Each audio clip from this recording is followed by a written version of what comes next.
YouTube, what's good? It's your boy Gift the Gamer 204 back at it again. And yeah, you guessed right. Today we got another banger for y'all, man. So if you're new to the channel, please don't hesitate to hit that subscribe button, hit that like button, share the video as we get right into this one here. So today we're gonna be checking out Spawn Wave. So he made a video and it says, gaming peaked? Has gaming peaked? So let's not waste any time. Let's get right into it. Let's see what he has to say. Have gaming visuals plateaued? I think that's something that is becoming more and more relevant now, especially with some of the recent hardware that was introduced with the PlayStation 5 Pro and sort of the reaction that I've noticed online to this. And it's not from everyone, as there are people who are excited for new hardware, new systems, and the PlayStation 5 Pro does at least offer something for the enthusiast crowd, people with like the high end TVs and everything else surrounding it, and the push for better visuals. I get that, right? But typically when we see announcements for something like the PS4 Pro or the Xbox One X, there was a bit more excitement then versus now with the PS5 Pro, and maybe that's pricing, but either way, Yeah, it's I have pricing. noticed that maybe that push for the next big visual showcase is not as strong as it once previously was. So when I start to see this brought up more and more, as for example, we're going to get into here, it does make me wonder what the next step is or what the pivot will be for some of these platform holders going forward. So if you guys enjoy the video, hit that like button, subscribe if you're new. Now, this is something that popped up and I saw, and I kind of laughed myself a little bit because we've talked about this at length, I feel like, on many different podcasts that I've been on. The idea of the gaming visuals with the diminishing returns really just not having that wow factor anymore. And when asked here, this was in that recent interview at a convention that Sean Layden had attended. He talked about many different things, which included some of the creativity being lost in the gaming space and the AA sector kind of evaporating. We But covered that. We he covered was that. asked about the future console hardware, and Layton said he believed that a power boost on its own would not appeal to the majority of gamers, going on to say it has plateaued. We're at the stage of hardware development that I call only dogs can hear the difference. If you're playing your game and sunlight is coming through your window onto your TV, you're not seeing any ray tracing. It has to be super optimal. You have to have an 8K monitor and a dark room to see these things.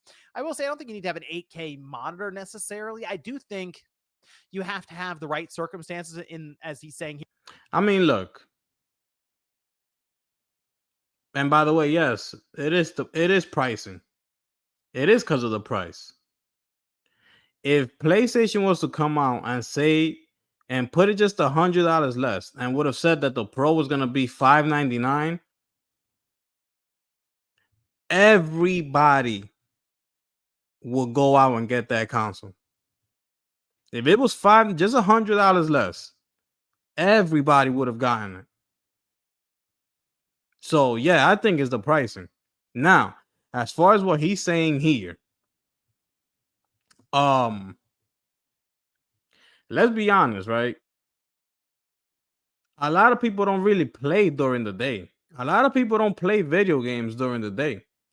You know, most people are usually at work from the morning to late afternoons, getting home at 6:30, 6 o'clock, 6:30 at night.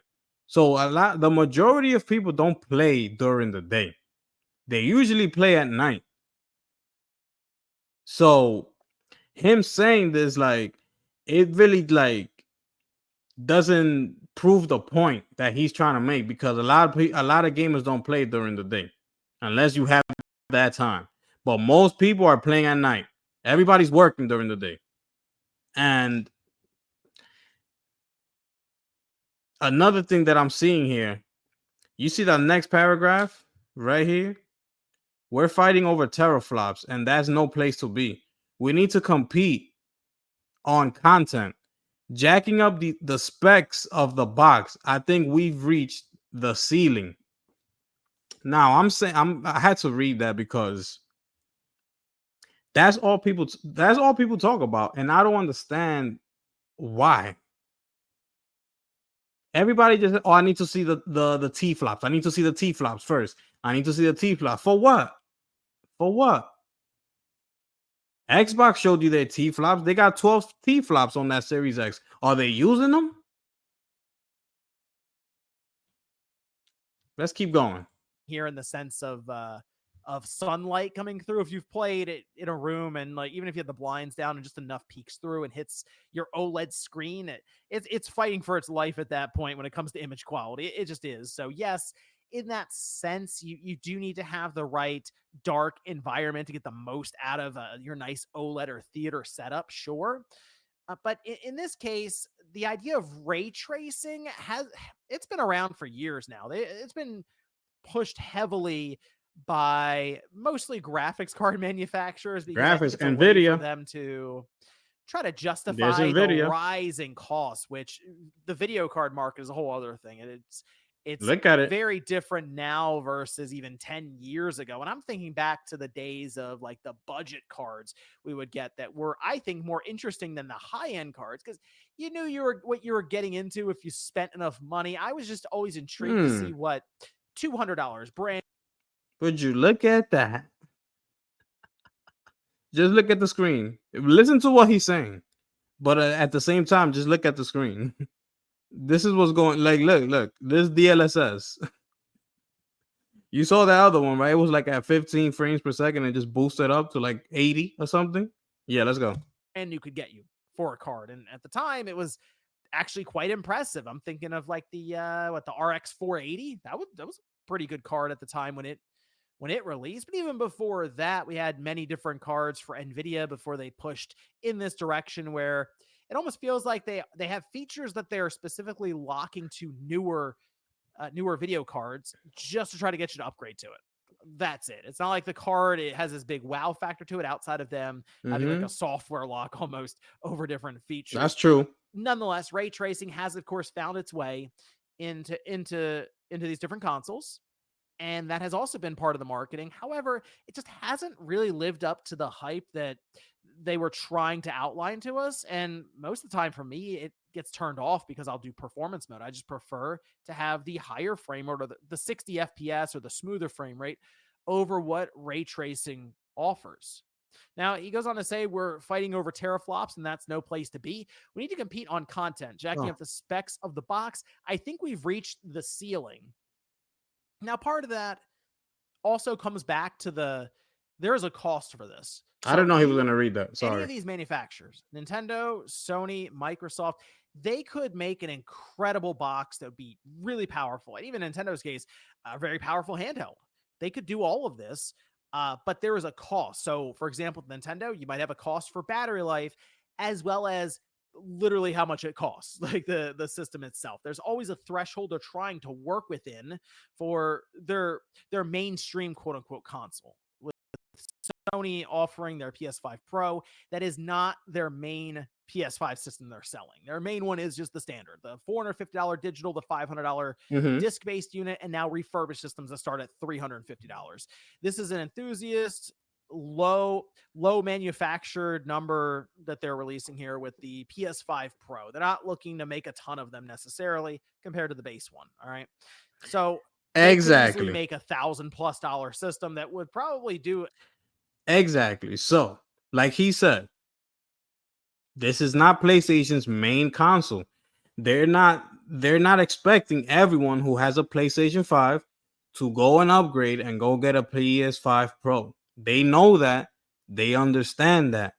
So they know it's not going to sell as many units as the base PS5 did, because the base PS5 is their main console, and that's why it cost $499. But now, a lot of people are saying that the base console is not enough. They wanted more, and that's what they're getting. Mark Cerny said, you want more? Here you go. But it's going to be $700.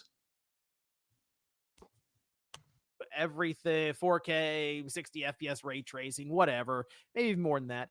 But it Let him rock. Wouldn't make sense on their end because it would get to the point where it's like, okay, now people are really weighing the cost to benefit ratio. And 700, I think for a lot of people looking at it was already pushing it. Okay, now you get to 1200. It's like, I think I'm good. And then other places of the world, almost $2,000. It's like, I'll stick with my current PS5. That's okay. So that does make you think where else they can go that makes the next generation feel like a leap. I mean, even Layden even says here, the race is nearly over and you know who won? AMD. They sure did because they used both Sony and Microsoft to sell a ton of their chips. But when I saw this, I did think about something else in the gaming space, specifically with the demographic, the people who are playing video games now and sort of their age, I guess. Because something I've noticed is that the average gamer technically is getting older, and it's like I think like what 10 years ago or something, we had like all these surveys are gonna be obviously different sources, different number of people that they survey and stuff, but we have seen the average age of gamers go up. Like for every couple of years, it's an extra year. And I think we're up to now, if I go over, we have Play Today. That was as July 2024, saying the average video game player in the US is now 35. So it's a significant shift, as they mentioned here, from a decade ago. I think it's by about 5 years. Interesting. It was like 30 or 31 a decade ago, and now we're up to 35. And something they pointed out here in this article, outside of just, oh, you're getting old, so your reflexes are worse now, but no obsession with ultra realistic graphics. And I really had to stop and think about that for a minute, because I will admit I am getting away from, I guess, how it used to be, where I would see the jump in visuals and be like, this is incredible. I want more of this. Because I just feel like as we see these games come out, like they could look better, but how much better? Because we already have those games that come out that sort of set the bar high. So Last of Us Part 2 is an incredible looking game, like all around the animation, the attention to detail. You look at something like Cyberpunk, most recently Hellblade 2, and you do start to go, okay, how much better is a game going to look 5 or 10 years from now versus this? And even if they got the hair a little more realistic, they show more pores on the skin, the rocks around you in the landscape are shinier, is it going to be that much better compared to when the PS1 we jumped to the PS2?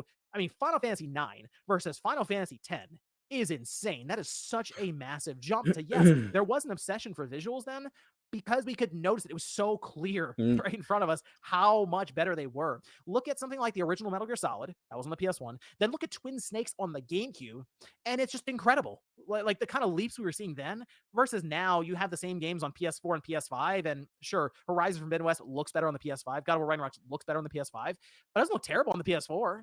So that's kind of the situation now. It's like, I mean, I guess it's kind of that thought of I'll upgrade at some point, but the visuals aren't really what's pushing me towards it. Now with the PS5, we do also have, of course, SSD. There is a lot of convenience with that because you eliminate most, if not all, load times for some of these games.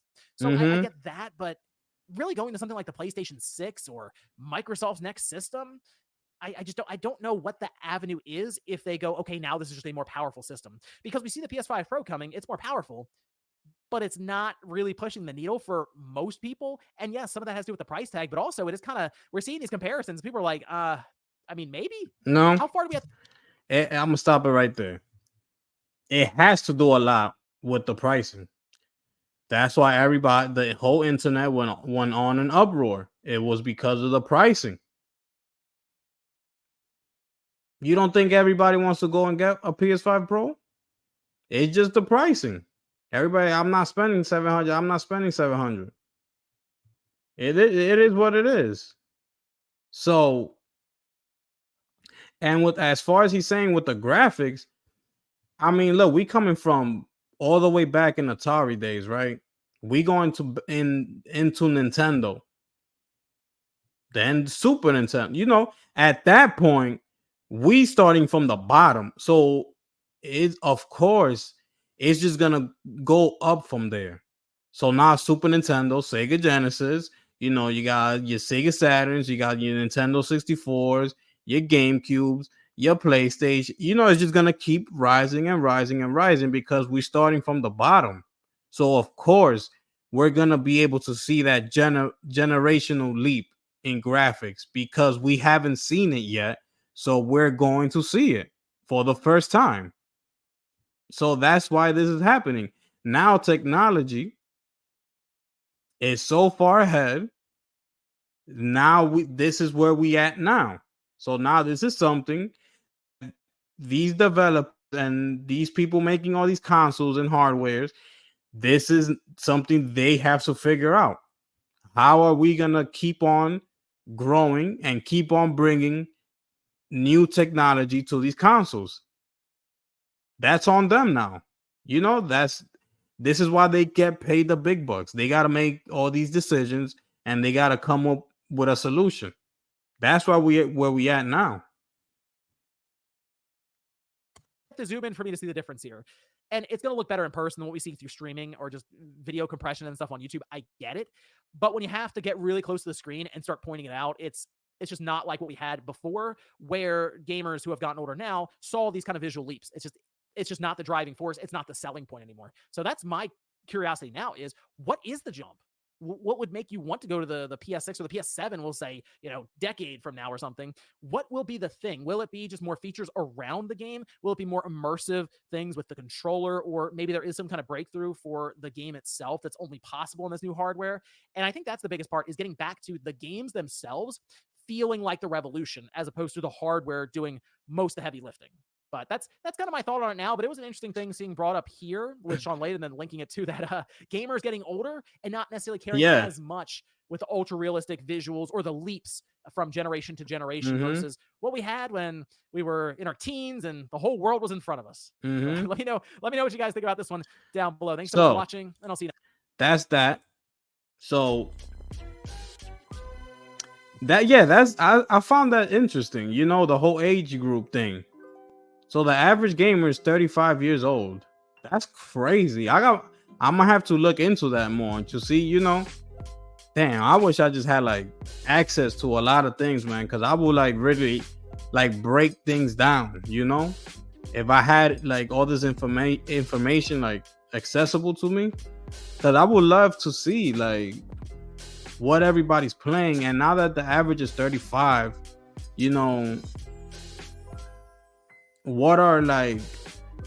what's at the top of the charts, and just by genres, what type of games people are playing the most, and all this information, man. It's a lot to look into.